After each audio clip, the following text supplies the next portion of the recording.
Welcome to kitchen spark. இன்றைக்கி நம்ம கிச்சனில் என்ன பார்க்க போகிறோன்னு கேட்டிங்கன்னா, நாம் இன்றைக்கி பணியாரம் தாங்க செய்ய போகிறோம். நாம் பார்த்திங்கன்னா இன்றைக்கி கார பணியாரம் செய்யலாங்க. சாப்பிட்றதுக்கு ரொம்ப ரொம்ப டேஸ்ட்டாக இருக்கும் இந்த கார பணியாரம். சட்டுன்னு ரெடி பண்ணிடலாம். இது எப்படி செய்யலான்னு பார்க்கலாம். அது பார்க்குறதுக்கு முன்னாடி இன்னும் நீங்கள் நம்ம சேனலை சப்ஸ்கிரைப் பண்ணாமல் இருந்தீங்கன்னா சப்ஸ்கிரைப் பண்ணிடுங்க. அப்படியே பக்கத்தில் இருக்கிற பெல் ஐக்கானையும் கிளிக் பண்ணிடுங்க. வாங்க இந்த கார பணியாரம் நாம் இன்றைக்கி எப்படி செய்யலான்னு பார்க்கலாம். என்னென்ன பொருள் வேணும்னு பார்க்கலாம். பாருங்கள், நான் இதுக்காக 2 கப் அளவுக்கு இட்லி அரிசியும் 1 கப் அளவுக்கு துவரம்பருப்பும் ஒரு 2 மணி நேரம் ஊற வச்சுட்டு கழிஞ்சு சுத்தம் பண்ணி வச்சுருக்கேன். இப்போ இதையை நம்ம அரைச்சி எடுத்துக்கலாம். நான் பார்த்தீங்கன்னா இதையே மிக்ஸி ஜாரில் தான் அரைச்சிக்க போகிறேன். நீங்கள் பார்த்தீங்கன்னா ஒரே ஸ்ட்ரோக்காக கிரைண்டரில் போட்டு அரைக்கிறனாலும் அரைச்சிக்கலாம். பாருங்கள், நான் கொஞ்சம் பாதி எடுத்திருக்கேன். இப்போ அரிசியும் பருப்பும். இப்போ காரத்துக்கு 2-3 காஞ்ச மிளகாய் எடுத்துக்கலாம். அப்புறம் பார்த்திங்கன்னா 4-5 பச்சை மிளகாயும் எடுத்திருக்கேன். அப்புறம் 1 டீஸ்பூன் அளவுக்கு பார்த்திங்கன்னா பெருங்காயத்தூள் எடுத்துக்கலாம். இதுக்கு தேவையான அளவு உப்பும் எடுத்துக்கலாங்க. எடுத்துகிட்டு கொஞ்சமாக தண்ணி ஊற்றி நல்லா அரைச்சி எடுத்துக்கலாம். இது பார்த்திங்கன்னா ரொம்ப நைஸாக அரைக்க அவசியம்ல, லைட்டாக குருணையாக இருந்ததுன்னா நம்மளுக்கு நல்லாயிருக்கும். ஸோ அரைச்சி எடுத்துக்கலாம். பாருங்கள், அரைச்சாச்சு. கொஞ்சம் லைட்டாக பாருங்கள் பருபரன்னு இருக்குது. இப்போ இதையை எடுத்து நம்ம ஒரு மிக்சிங் பவுலில் ஆட் பண்ணிக்கலாங்க. பாருங்கள், மிக்சிங் பவுலில் நான் எடுத்து வச்சுட்டேன். நெக்ஸ்ட் இன்னும் கொஞ்சம் இருக்குல்ல, அதுவும் அரைச்சி எடுத்துட்டேன் பாருங்கள். இப்போ அதே மிக்சிங் பவுலில் நம்ம அதே மாவுக்குள்ளே மிக்ஸ் பண்ணி விட்டுறலாம். இப்போ 2 மாவையும் நல்லா மிக்ஸ் பண்ணிக்கலாங்க. பாருங்கள், இந்தளவுக்கு கெட்டியாக இருக்கணும் நம்மளுக்கு மாவு, தண்ணி மாதிரி இருக்கக்கூடாது. ஸோ பாருங்கள், நல்லா மிக்ஸ் பண்ணி விட்டுறலாம்.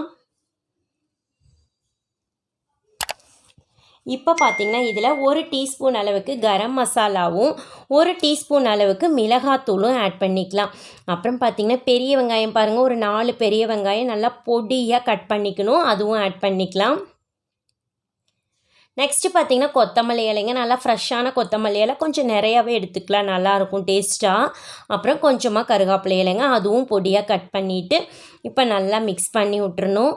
நீங்கள் உப்பு பார்த்துட்டு பத்தலைன்னா ஆட் பண்ணிக்கோங்க. எனக்கு கரெக்டாக இருக்குது, ஸோ அதனால் நான் ஆட் பண்ணிக்கலாம். பாருங்கள், நான் கொஞ்சம் கையிலேயே மிக்ஸ் பண்ணி விட்டுக்கிறேன். பாருங்கள், நல்லா கொத்தமல்லி இலை கருவேப்பிலை எல்லாம் நல்லா கலங்கி வரட்டும்.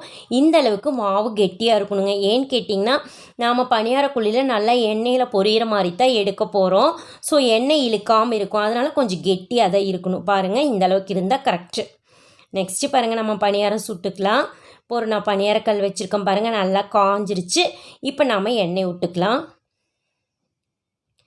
கொஞ்சம் ஒரு அரைக்குழி அளவுக்கு எண்ணெய் விட்டுக்கோங்க. இது நல்லா எண்ணெயில் முழுகிற அளவுக்கு இருந்தால் தான் நல்லா உள்ளெல்லாம் வெந்து வரும் உங்களுக்கு.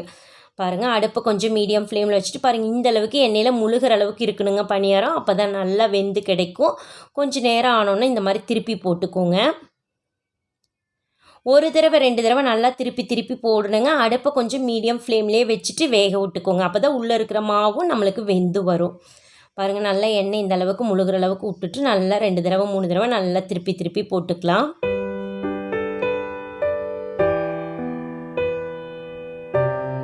பாருங்கள், நல்லா கலர் சேஞ்ச் ஆகி நல்லா உங்களுக்கு பார்த்தீங்கன்னா சாப்பிட்றதுக்கு கொஞ்சம் நல்லா கிறிஸ்பியாக இருக்கும். உள்ளே இருக்கிறது நல்லா மாவு உங்களுக்கு கொஞ்சம் சாஃப்டாக இருக்கும். பாருங்கள், அவ்வளோதான் நம்ம எடுத்துக்கலாம். பாருங்கள், இதே மாதிரி நான் எல்லாத்தையும் எடுத்து பிளேட்டுக்கு மாற்றிட்டேன். எண்ணெய் இழுக்கவே இல்லை பாருங்கள், எல்லா எண்ணெயும் அப்படியே தான் இருக்குது. ஸோ நாம் இப்போ எண்ணெய் ஊற்றாமையே ஊற்றிக்கலாம் பணியாரம். இந்தளவுக்கு மாவு கெட்டியாக இருந்தால் தான் உங்களுக்கு எண்ணெய் இழுக்காது. பாருங்கள், இப்போ நம்ம லைட்டாக மட்டும் கொஞ்சமாக மேலே எண்ணெய் விட்டுக்கலாம். பாருங்கள், இந்த அளவுக்கு எண்ணெயில் முழுகி இருந்தால் தான் நம்மளுக்கு பணியாரம் ரொம்ப சூப்பராக இருக்கும். நல்லா வெந்தும் கிடைக்கும் நம்மளுக்கு. பாருங்கள், இப்போ நல்லா திருப்பி விட்டுக்கலாம். ஒரு தடவை 2 தடவை நல்லா திருப்பி விட்டுக்கலாங்க. அப்போ தான் நல்லா வேகும்.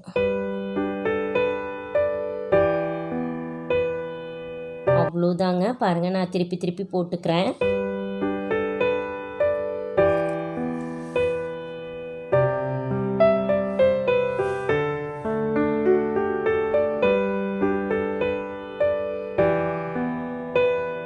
நல்லா செவந்து வந்துருச்சு பாருங்கள் பணியாரம். இப்போ நாம் இதையே எடுத்துக்கலாம். ரொம்ப சூப்பராக நல்லா கிறிஸ்பியாக நம்மளுக்கு பணியாரம் ரெடி ஆகிடுச்சு. அவ்வளோதாங்க, நம்ம எல்லாத்தையும் எடுத்துக்கலாம். பாருங்கள், நான் எல்லா பணியாரம் சுட்டு எடுத்தாச்சு. இப்போ பார்த்திங்கன்னா இதுக்கு எந்த சைடிஷ்மே அவசியம் இல்லைங்க. நான் லைட்டாக கொஞ்சம் சாம்பார் மட்டும் வச்சுருக்கேன். நம்ம வந்து சைடிஷ் இல்லாமையே இது சாப்பிட்டுக்கலாம். ரொம்பவும் சூப்பராக இருக்கும். ஸோ நீங்களும் ஒரு முறை இந்த மாதிரி கார பணியாரம் உங்கள் வீட்டில் ட்ரை பண்ணி பாருங்கள். ரொம்ப சூப்பராக இருக்கும். ட்ரை பண்ணி பார்த்துட்டு எப்படி இருக்குதுன்னு மறக்காமல் கமெண்ட் பண்ணுங்கள். உங்களுக்கு இந்த வீடியோ பிடிச்சிருந்ததுன்னா உங்கள் ஃப்ரெண்ட்ஸுக்கெல்லாம் ஷேர் பண்ணுங்கள், லைக் பண்ணுங்கள். மறக்காமல் கிச்சன் ஸ்பார்க் சேனலுக்கும் சப்ஸ்கிரைப் பண்ணுங்கள். மீண்டும் சந்திக்கலாங்க நம்ம நாளைக்கு இன்னொரு புது வீடியோவில். அது வரைக்கும் நன்றி. பாய்.